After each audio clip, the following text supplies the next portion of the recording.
All right, so we're continuing our walk with Jesus through the Gospel of John. We ended with the end of chapter 4 with Jesus in Galilee, performing his second sign of the healing of the royal official's son from a distance.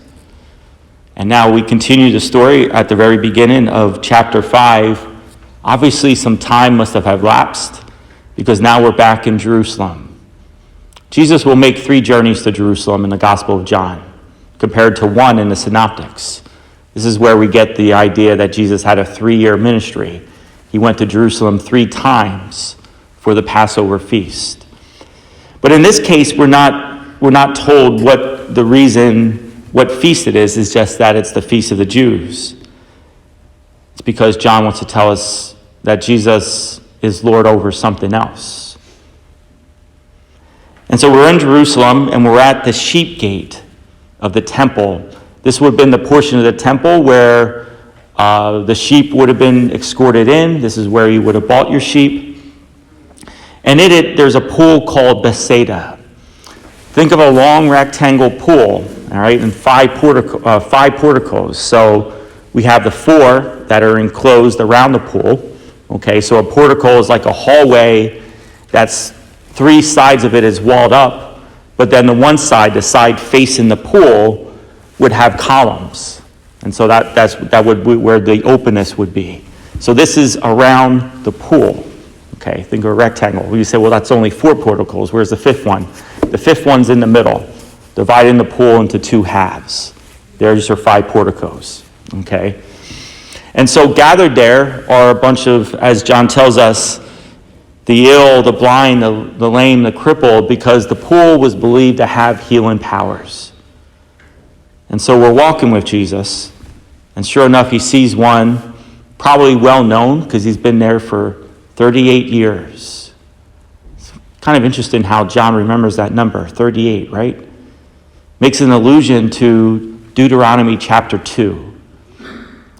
Deuteronomy chapter 2, the Israelites in the wilderness remained outside of the promised land for 38 years as a punishment for rebuking Moses and Joshua and the Lord for the people that are in the promised land.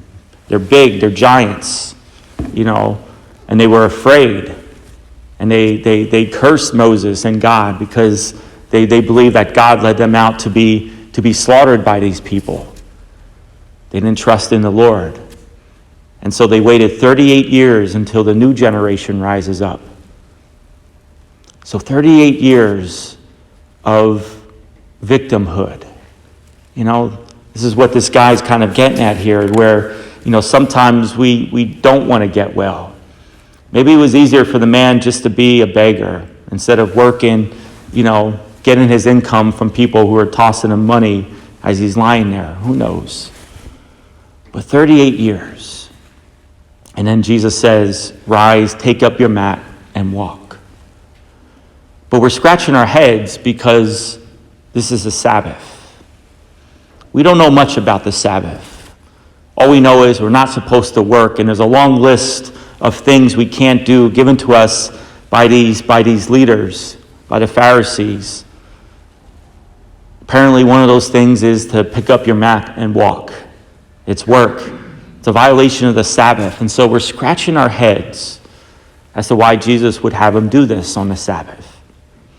And then we notice the commotion with the religious leaders as they're getting into dispute with the now healed man. Again, instead of asking the question, why are you well? What happened? It's you're violating the Sabbath because you're carrying your mat. And then eventually they find out that it's Jesus that is the one that commanded him to do that. Jesus told him to violate the Sabbath.